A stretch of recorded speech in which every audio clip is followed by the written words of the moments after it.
I used to go to these people's houses and I would pull out all their stuff and throw it in the dumpster and like completely remove everything from the house. You were a thief?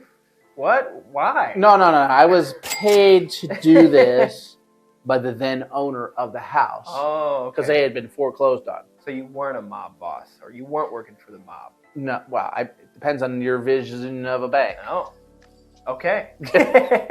We won't get into that, but it was 2008, really at the height of the housing crisis. Oh, yeah. And we literally, the job sheets would say Fannie Mae or Freddie Mac or Chase Bank or Wells Fargo, and they were foreclosing on these houses. And we were the crew that came in and took over management of the house. That's a tough job to do. Did it make you sad? Yeah, I think it was just weird. Yeah, what was the weirdest thing you found in the house? There's just so many weird things. I'd say dogs. Dogs? Yeah. Live dogs? Not always. Oh, yeah. Yeah. Sometimes, though? Definitely sometimes. But more often than not live. Oh, because that's good. we would be the first ones to show up after the sheriff had kicked them out. Or sometimes they would just leave. Yeah. And just leave it trashed. And they would just trash the house and leave the dog.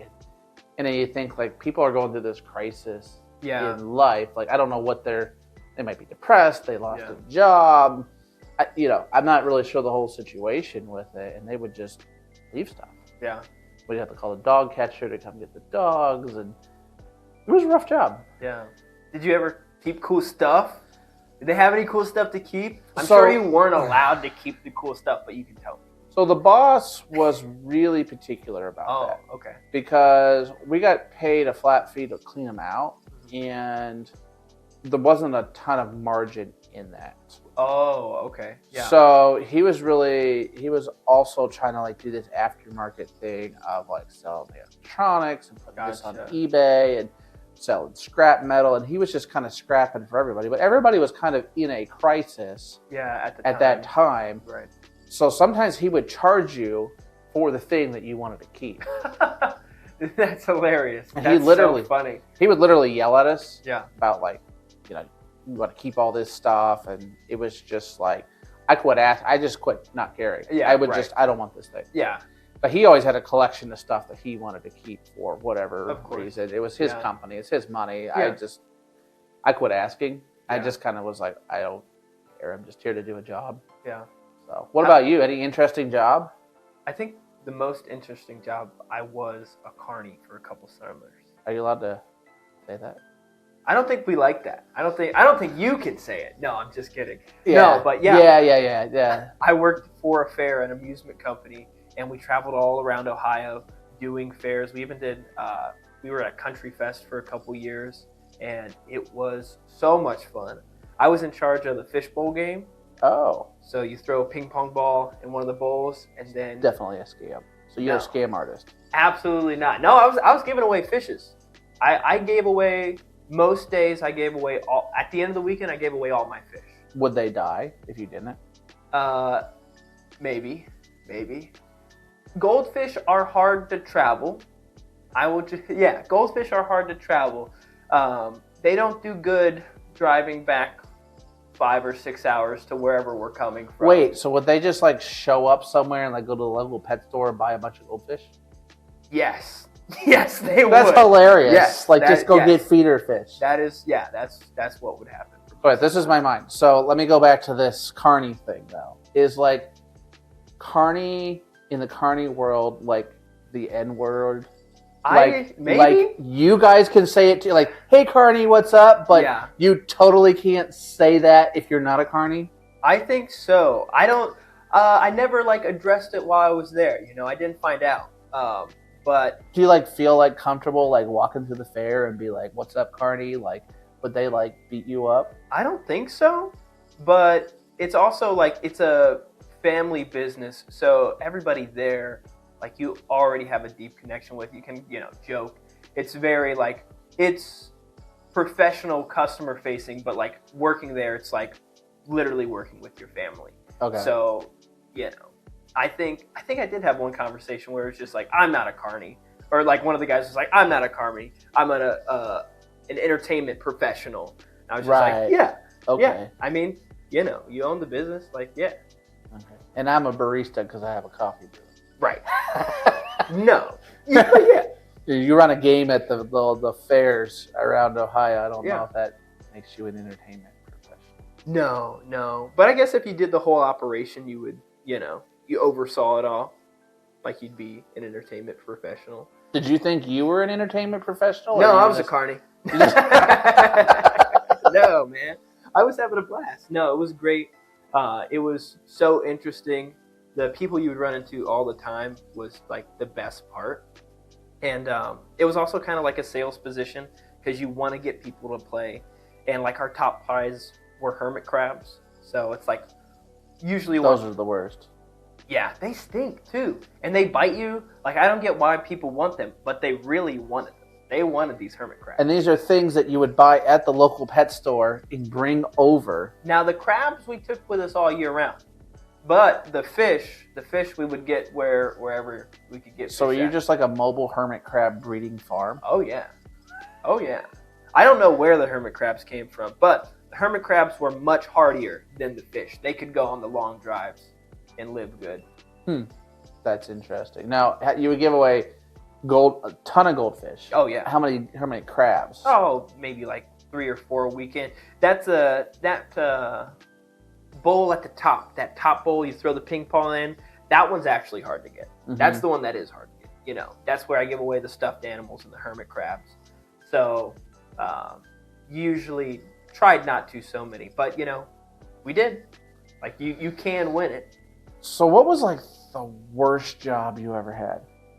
Oh, worst job. I did do door-to-door sales, which is not a bad job. It is just really taxing.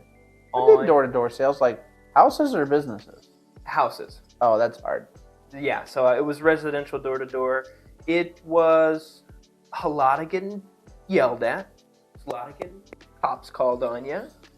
But yeah, it was just like, it was mentally taxing. That was like the hardest part was just, you were alone.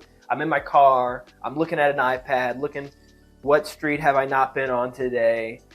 Trying to make something happen. And that was super hard for me because I didn't get to really like interact with people. And I didn't get to work with a team. Yeah, I never did door-to-door houses. I do have a great door-to-door story if you want to hear it. Yeah. About somebody came to my door. So I bought this house, and like, I don't know, family's off. I forget what they were doing. Soccer practice or friends or something. But it was like summertime, but it was dark out. Yeah. Like it was like early summer. Well, late summer actually, because we just moved in. We moved it in summer, so this is probably like August or September. And somebody knocks at the door, and I'm like, okay. And I go up there, and there's this, I would say this girl couldn't have been more than 18, 19 years old. Like really pretty young, and it's dark out. Yep. Knocking on doors. Yep. And what's up? Type of thing. Like, what? Are you good? Like, this is kind of an odd thing happening, and trying to sell me an alarm system. Oh, nice. And I'm like, I already have an alarm system. Yeah. Like, and she's like, well, I'd like to show you, trying to go through the pitch and stuff. Right. And I was just like, no, I already have that taken care of. I know we just, because we're probably on some new mover list, I'm sure of, or something. And so she ended up leaving. I, tried to be nice and stuff. And I said later, I don't know what's scarier. I'm home myself. Mm-hmm. Nobody else is here. You're a young person, whether you're a guy or a girl, going into strangers' houses. Yeah.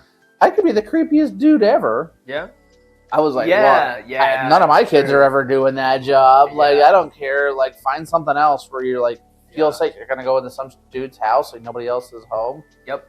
Yep. And the funny thing is, on the cameras, my wife's like, why was there a girl at her house? And I was like, I don't know. I told her to leave. Right. Yeah. Yeah.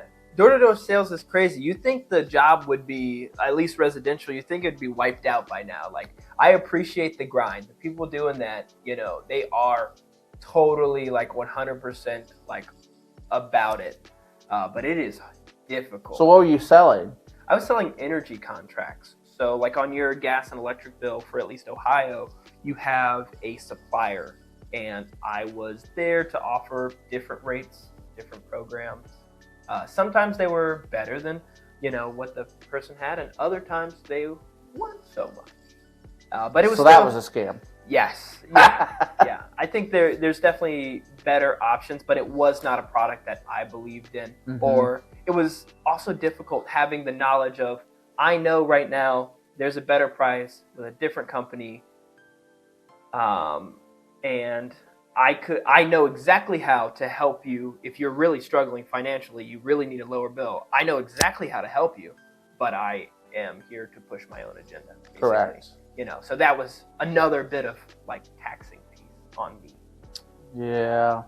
So what would you say was like the thing that you've learned the most from a past job? I think, that's a good question. I'm not sure. I think what I've learned throughout, I've mostly been, customer facing, but just being myself is good enough is what I've learned. Not everybody sells differently, right? But if I'm just the person I am and I care and I show I care, that's going to push me farther than anything else. I don't have to know everything. I don't have to be good at everything, but I have to care about who I'm working with, who I'm working for. Mm-hmm. What have you learned most from a past job? I know you've been doing this a while. I've been doing this a decade. Yeah. I kind of lose count. I've had a lot of jobs. It's kind of a running joke in my family that Nate's had a lot of jobs. Yeah. But I think that's the entrepreneurial journey. Yeah. That we try a lot of things until we decide we need to make our own thing. What was your worst job? The machine shop. What were you doing? Running the CNC machine. Oh, yeah. I can see how you wouldn't enjoy that. Well, their thought was, you're a computer guy. Oh, yeah. And these are all computers, and we're having a lot of challenges with computers, so it'd be great to have you around. And they kind of had this expectation that I would just know the code. Oh. But it was like machine code. It was difficult to kind of follow, and I don't really like coding, and I didn't really care. I'm going to just be straight with you. I just didn't really care. I thought the boss was lazy. He sat in his office and played computer games all day. Oh, nice.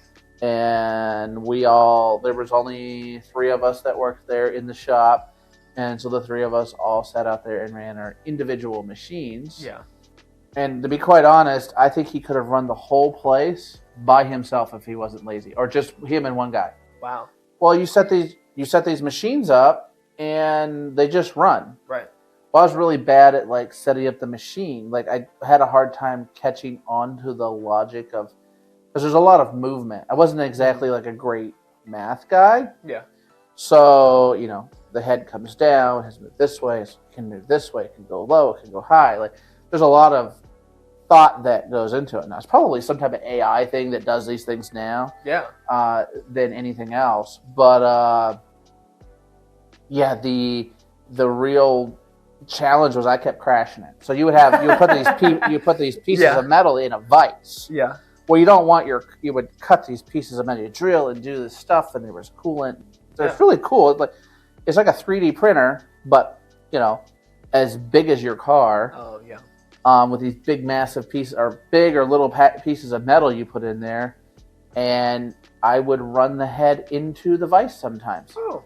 Because they would have me program it and not check my work. Oh, duh. So that's funny. I tried to run that for about 2 weeks, and then I ended up being the shop cleaning guy. Yeah. And fixed the boss's computer so his computer game would work.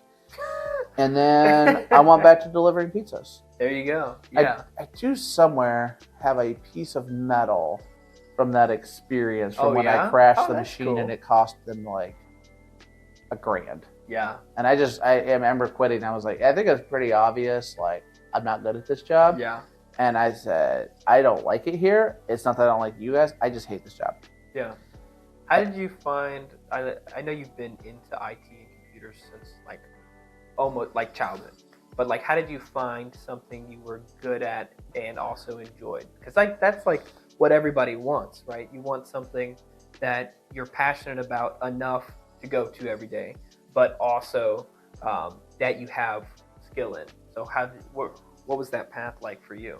Yeah, I think the journey was computers were interesting and I was good at dealing with them. But it never was really about the computers.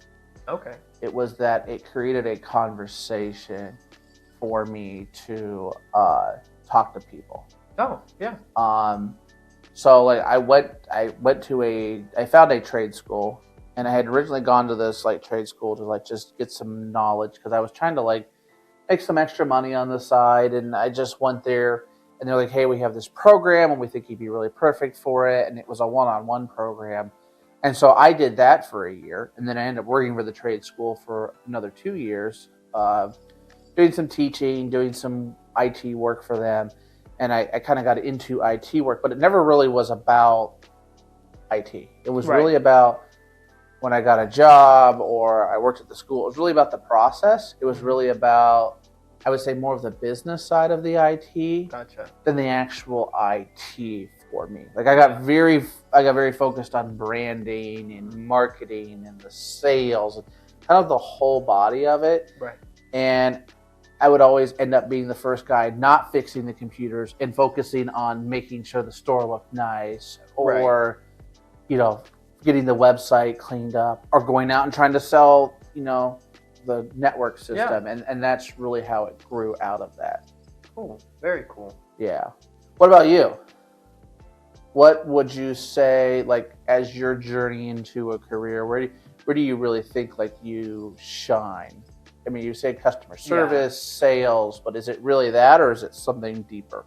I don't know. I feel like I've always enjoyed coaching people, so I hope to one day be in a leadership position to be able to do that. But I am still early in my career, and I'm still learning, so I have to build a base of skills that I can then give to other people. I also think I'm not too bad at processes, like just like making plans and like trying to execute those plans and adapting. That's like my favorite part. The planning process of anything is what I love. And that's why I love the gym, because at least for me, I'm not only, you know, planning out what I'm going to eat, but I'm also going to plan out my workout and what muscles we're going to hit and how we're going to hit them. And, you know, there's a lot of strategy when you get super serious about it.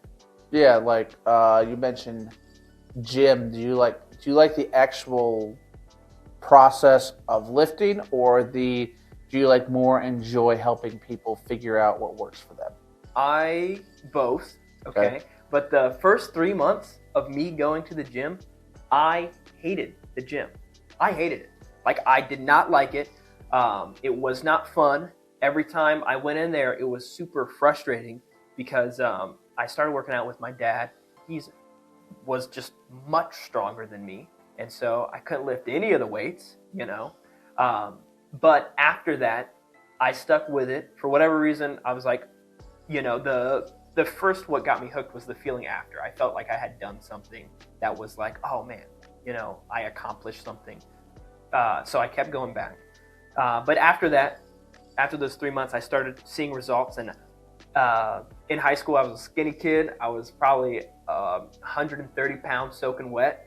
And so after a few months of lifting, my body was ready to grow, and I saw a bunch of results. And then now it bit me like a bug, you know. And now I do enjoy the actual process of just going in there and lifting, but it didn't start that way.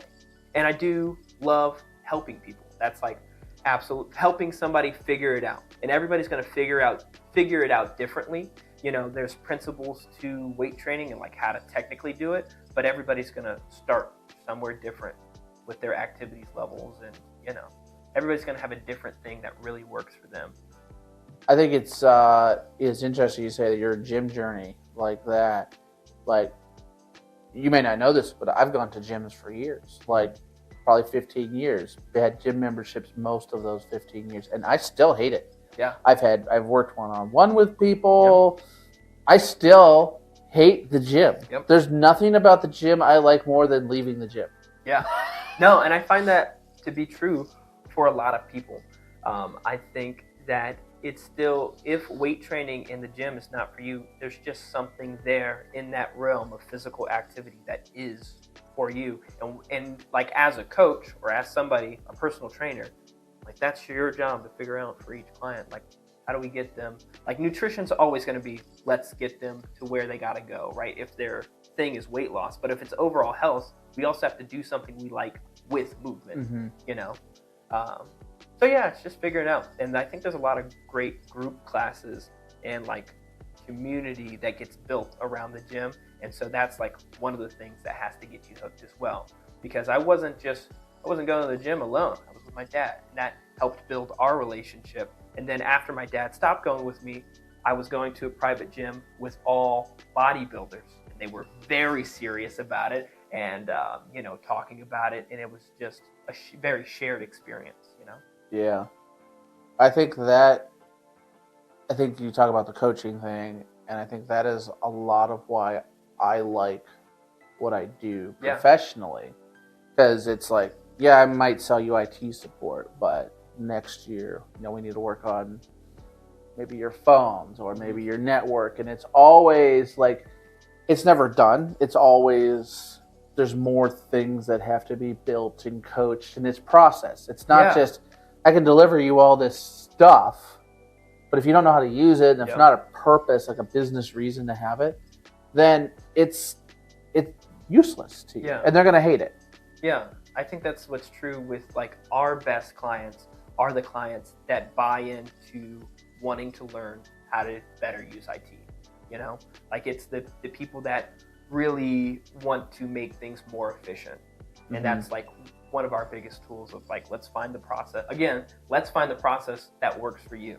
Yeah, kind of like instead of running, you know, to the drugstore to get, you know, pain medicine or something, understanding what's actually causing the pain and removing that. Yes, preventative from your life. Yeah, for sure, absolutely. I think that's really the key right there. But as we think about like past jobs, which one do you think like has, and you can't say Astoria, which one has shaped you the most to bring you to where you're at right now? Outside of Astoria. So I think, well, it wasn't a job, but I did treat it like a job. In high school, my senior year, there was a capstone project to run your own business with 7 of your other classmates. It was through Junior Achievement. That shaped me a whole bunch. Just with working with people, understanding like real workforce frustration, because the president, I was the VP, and the president, me and him, we get along fine now, but at the time it was difficult, you know, and understanding like I wasn't gonna quit. There were many times I thought I was gonna quit, but I cared about it so much that you know, I kept going. And that's like one of my biggest themes. Sometimes you don't know where you're going in life or in job, career, but you just keep going. And eventually the path clears up and you're just like, oh yeah, that did make sense. Yeah. You know? Yeah. That makes a lot of sense. That's good. You know, I sold water. Oh yeah. I think it was a very shaping job because it really, you know, if you would have met me back then, I was a very timid, not outgoing person. Like I'd rather, like if you got me one-on-one, it would be fine, but I still was pretty quiet. The job was, here's a vehicle, drive around and sell people water. Something they can get out of water. Yeah. But this is better water. Oh, okay. And we're going to cool it and we're going to heat it for you. And the guy's going to bring it on a truck on a regular basis. And you're going to have the best water in the world. Nice. Yeah. And it was, and I did that. And I, you know, did very, very well with it. But what I had to do was literally get out and walk into businesses and convince them to buy our water. Yeah, that's a hard sell. Day in and day out. That's a hard sell. Yeah, that's I won number 3 in the United States, right here in little old Ohio. Yeah. You know, maybe I could have made number 1, but it was hard to compete against the San Diego markets. Yeah, absolutely. As far as, because it was numbers, it wasn't about like percentage over, growth percentage or anything. Right. It was based upon number of units sold Gotcha. in a period of time. And some people just had leads just flying into the office, and they were just signing orders. Leads. Yeah. But it really did shape me a lot of how to talk to people, help me build a network around me. I mean, even to this day, there's people I know because of that world. Yeah. And still remember, like, oh, I remember you were selling water. Yeah. I'm like, yep, I did. That's awesome. Yeah, it's I think that was the most shaping job before this. Yeah. Definitely. How long were you there? I was there almost 4 years. Oh, nice. Yeah, you got a college degree's worth of experience. The School of Hard Knocks. Yeah, right. And people yelling at you and calling you names, getting the cops called on you. Yeah. Multiple times they would call into the dealership and say, this guy was here. And they would go, that would get you a bonus. If they called and complained that you were cold calling, they would give me like extra, like they would buy me a coffee, or they would always, like my boss would always like give me like, that's cool. He goes, somebody called and complained that you were cold calling. I bought you a coffee. Nice. Yeah. Doing your job. Yeah, good job. Just keep on going. Let them call in again. Yeah. And he would always defend us. For sure. Yeah. And be like, yeah, you have to. Yeah, that's literally their job. And they would say, well, I have a no soliciting sign. And then he would argue the law and say, well, you're a business, so you can't be non-solicited. Yeah, I think. What do you think? Was he your best boss? Like the best boss you ever had? Oh. No. No. No. Yeah. I think he was good. Yeah. He might even see this podcast, so that's because we're still like connected on LinkedIn and stuff, and so he likes my stuff. So, hey Dan, if you're out there, you were great. Like a little bit. Yeah. But I think definitely in the top three. Yeah. Awesome. Definitely, Dan's definitely in the top three. Yeah. So. Well, you're in my. He was a power three. lifter. Oh, he was. Yeah. That's awesome. Boy, I think he still is, but you know. Yeah. He old. Dan, you old. No. Yeah, powerlifting's completely different. Basically, well, the training is similar, but it's a different genre, if you will. Yeah. We'll probably have to do a whole episode of the Hawktail Hour just about like lifting and training. So I think as we wrap this up, is there anything to, like, one final word of wisdom from Roman today? Oh, I'm not sure. I think if you are within your career, keep going, because that's the only thing we can do. Keep trying to grow. I think it's the number one thing. Build your skills, and if you're within a position where you feel like you can no longer build your skills, then that's how you know it's time to move. I think that's some good advice. And I would just say, just try the thing. Just because you do it now doesn't mean that you're going to do that a year from now. Just because you try to IT doesn't mean you're going to retire as IT. Just try the thing. Go do it. Go do something. Take action. Do something you love. If anything I've learned from probably my 27 different jobs is I'm going to do something I like rather than, be miserable. I got to be here all day. Yeah. So I might as well like being here and like the people I'm around. And sometimes we have to do things to get income. Yep. But, once you have that settled, like, there's no shame in trying something else or chasing a new opportunity. Yeah. Well, thank you guys for joining us at the Hawktail Hour. I'm Roman Wells, the growth management at Astoria. We're here with our owner. Yeah, I'm Nate, president of Astoria. We want you to like and subscribe. Oh. Like and subscribe to the Hawktail Hour. Check us out on YouTube and all of our channels there. We appreciate you joining us, and come again.